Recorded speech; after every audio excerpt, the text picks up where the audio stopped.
Media persons, भाइयों और बहनों,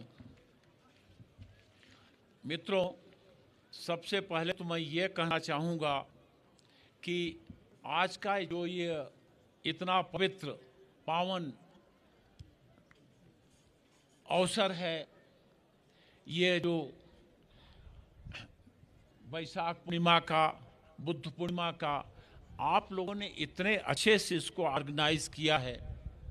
हमको तो उम्मीद नहीं थी कि यहाँ पर ऐसा संभव होगा कि इतना अच्छा फंक्शन ऑर्गेनाइज किया गया, इतने अच्छी तरीके से इसमें इसका बंदोबस्त है, लोगों का पार्टिसिपेशन है, लोगों के चेहरे पर खुशी है, लोगों के चेहरे पर एक उत्साह है और लोगों के चेहरे पर एक भगवान बुद्ध के प्रति एक श्रद्धा है।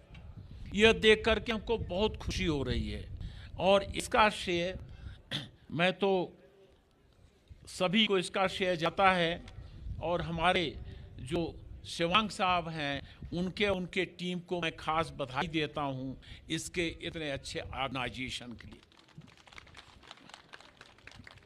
मित्रों, मैं बनारस का रहने वाला हूं और हमारे जहां का रहने वाला हूं उससे थोड़ी ही दूर पर एक बहुत पवित्र जगह है सारनाथ। आप लोगों को मालूम है कि हमारे भगवान बुद्ध वहीं से शिक्षा दीक्षा शुरू किए थे और मैं जब छोटा था तब से मुझे वहां पर जाने का अवसर मिलता था। तो छोटेपन में इतना समझ में नहीं आता था।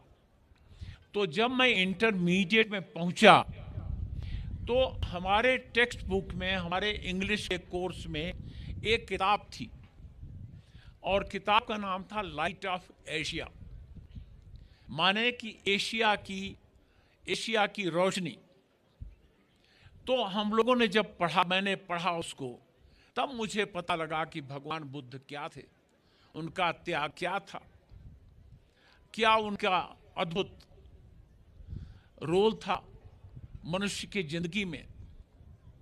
और उससे मैं इतना प्रभावित हुआ कि मैं अभी भी लाइट ऑफ एशिया बुक अपने पास रखता हूं, हमारे पास है वो अभी भी बुक। मित्रों, आप लोगों को मैं भगवान बुद्ध के बारे में तो मैं बताऊंगा तो ऐसा लगेगा कि हम एक सूरज को रोशनी दिखा रहे हैं, क्योंकि आप लोगों को हमसे ज्यादा पता है। लेकिन जो भगवान बुद्ध की त्याग की भावना थी, छोटेपन से राजा के लड़के थे, राजमहल में रहते थे, राजसी सुख था, वो सब छोड़ करके वो चले गए और अपनी बीबी और अपने बच्चे को छोड़ के चले गए, छोटे बच्चे को, 29 साल की उम्र। और इसलिए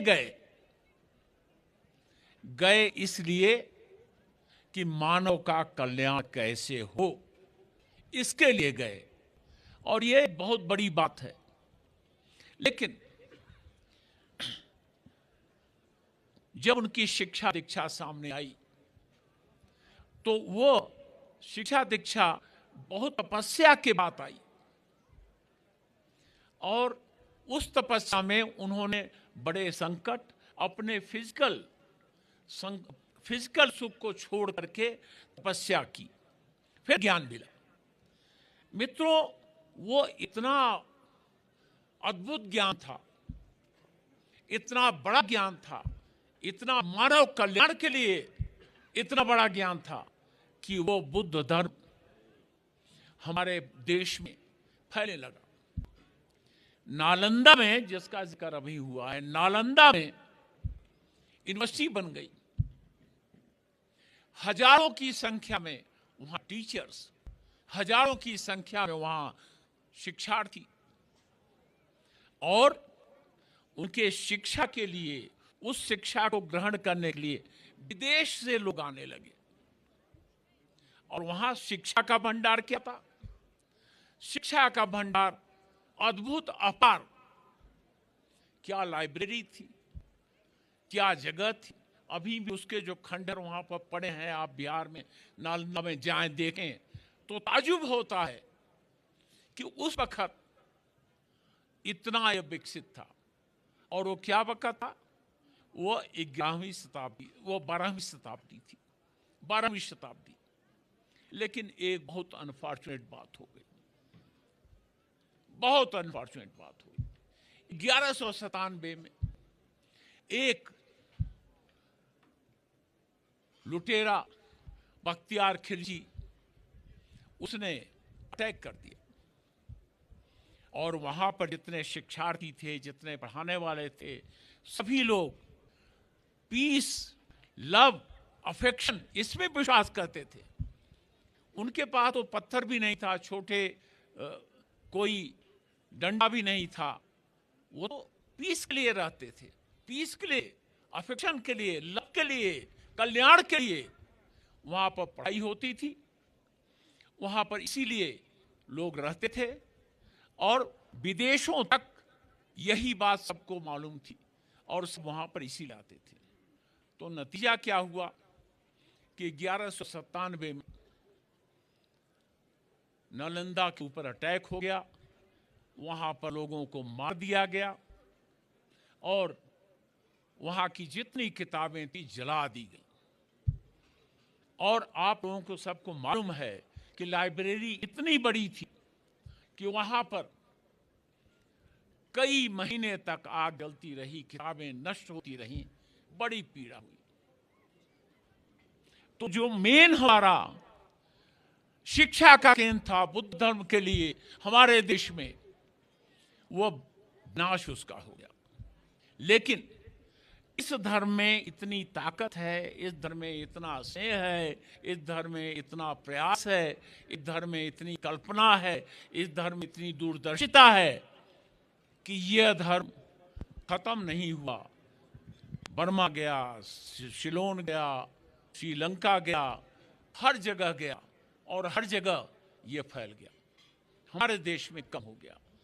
लेकिन खुशी यह है कि आज भी आप लोग इसको याद करते हैं, इसको पालन करते हैं, इसको मनाते हैं। मित्रों, ये तो विधि का विधान है।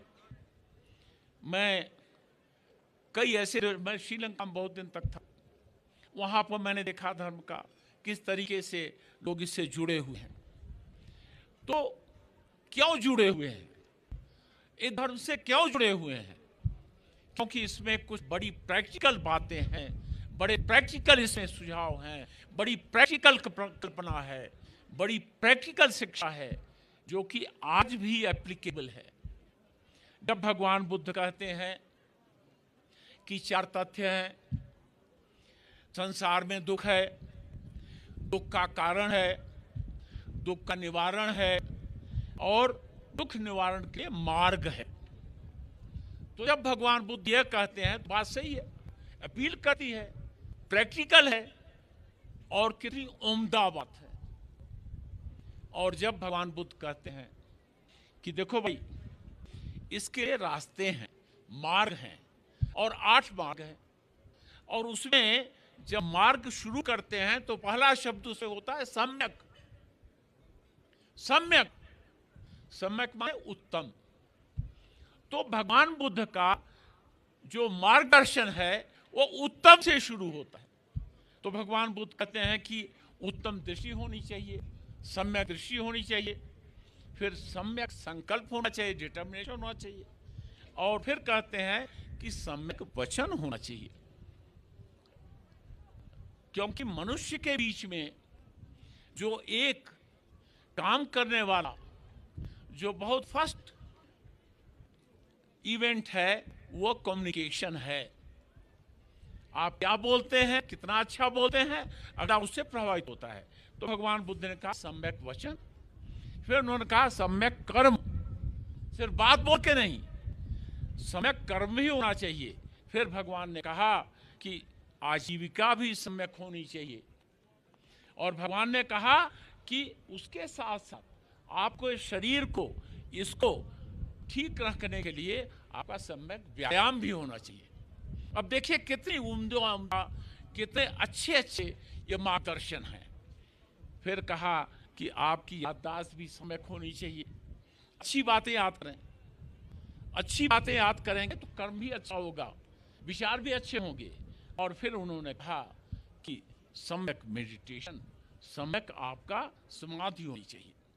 मित्रों, आप सोचो, खास तौर से मैं अपने बच्चों को कह रहा हूं कि अगर आज आप ये 8 रास्ते पालन करते हैं तो आप एक उम्दा नागरिक होंगे, आप एक अच्छे सिटीजन होंगे, आप एक अच्छे बेटे होंगे, आप एक अच्छे बाप होंगे, आप एक अच्छे माताएं, जो हमारे बहनें हैं, माताएं हैं, अच्छी माताएं होंगी, अच्छी बहनें होंगी। तो ये कितना सारगर्भित है।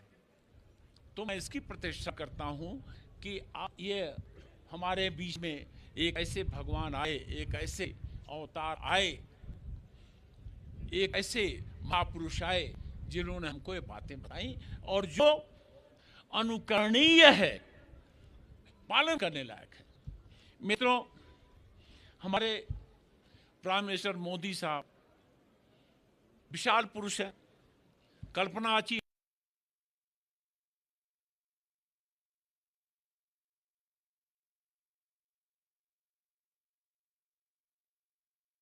उनका जो ध्यान है वो यह है कि हमारी जो बुद्धिज्म है, जो हमारी लैंग्वेज है इनकी, जो हमारी परंपराएं हैं, इसको हमेशा बरकरार रखें और इसको हम प्रिजर्व करें, प्रोटेक्ट करें और प्रोपगेट करें। तीनों शब्द सुन लीजिएगा, प्रिजर्व करें, प्रोटेक्ट करें और प्रोपगेट करें। ये चाहते हैं हमारे प्रधानमंत्री जी कि यह कल्चर विकसित हो, क्योंकि यह मानव कल्याण के लिए है, जैसा मैंने आपको पहले बताया। मित्रों, आज का जो माहौल है भक्ति का है, श्रद्धा का है, श्रेय का है, लेकिन मैं यहाँ पर चूँकि आया हूँ, मैं अब नंबर 1 लद्दाखी हो गया हूँ। लद्दाख से हमको बहुत प्रेम है, लद्दाख से लगाव है और मैं लद्दाख का सेवक हूँ।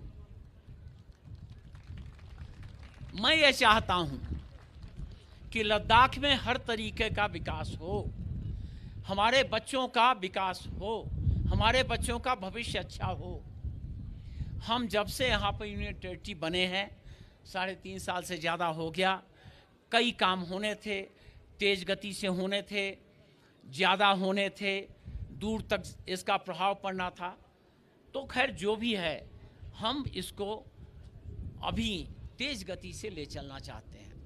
मैं चाहता हूँ कि हमारे लद्दाख का विकास हो, हमारा लद्दाख 8 यूनियन टेरिटरी में सबसे आगे हो, हमारे बच्चे अच्छा पढ़ें, हमारे बच्चे अच्छी तरीके से ग्रो करें, हमारे बच्चों को जीविका मिले, यह प्रयास है। और इसके लिए जो 2 चीज़ें बहुत आवश्यक हैं वह भी मैंने तय कर लिया है। समय लगेगा, क्योंकि इन सब चीज़ों में जहाँ पर इतना बड़ा क्षेत्र हो, लोग हों, समय लगेगा, लेकिन इसमें करप्शन फ्री और डिले फ्री यह लद्दाख मैं बनाना चाहता हूँ। इसका भी हमारा उद्देश्य है। मित्रों, मैं 2 आप लोगों से एक प्रॉमिस चाहता हूँ। पहला प्रॉमिस तो मैं ये चाहता हूँ कि हमारे यहाँ पानी ये बहुत ही स्केर्स एक साधन है, पानी।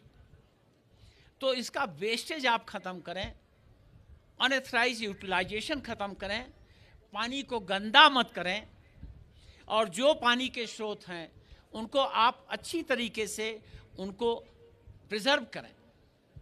क्योंकि मुझे लगता है कि अगर हम यह नहीं करेंगे तो कुछ दिनों में 4 साल 5 साल बाद हमारे लिए पानी की इतनी मुश्किलात होगी कि उसके लिए जवाब नहीं रहेगा। प्रधानमंत्री श्री नरेंद्र मोदी जी का जल जीवन मिशन है, माने कि रूरल एरिया में सबको जल जीवन देना।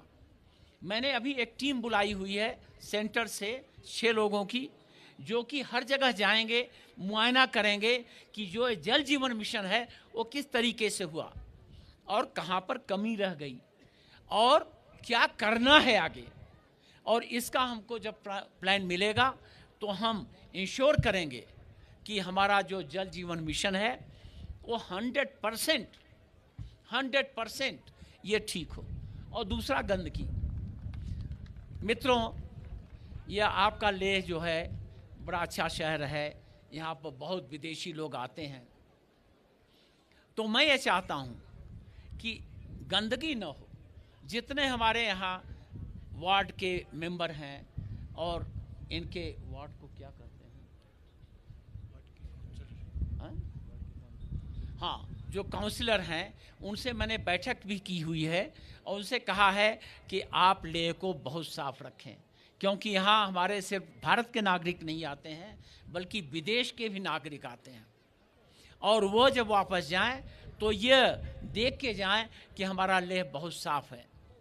मैंने अपने जो सीसी साहब हैं, ग्यालसन साहब, इनसे भी मैंने निवेदन किया हुआ है कि हम कुछ पार्क भी बना दें भीतर लेह में। कुछ ऐसी जगहें हैं जहाँ पर हमको स्कोप है पार्क बनाने का। हम पार्क बना दें जो कि एक क्लास का हो, जहाँ पर हम लोग, हमारे बच्चे भी जाके बैठें, हमारे बुजुर्ग भी जाके बैठें और बाहर के लोग आए वो भी बैठें।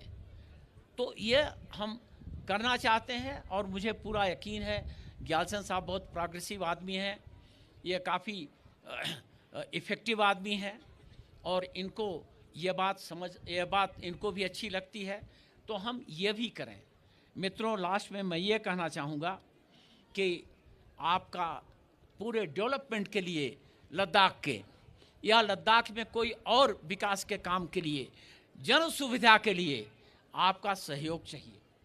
और मुझे 100% यकीन है कि हमारे भाई बहन, बच्चे, बुजुर्ग सभी लोग सहयोग करेंगे और हमारी जो काउंसिल है और हमारी जो यूटी सरकार है आपके विकास में हमेशा रत रहेगी, प्रयास करती रहेगी। और मैं काफ़ी आश्वासित हूँ कि हमारा विकास होगा और तेज गति से होगा। बहुत धन्यवाद। जय भगवान बुद्ध, जय लद्दाख, जय भारत।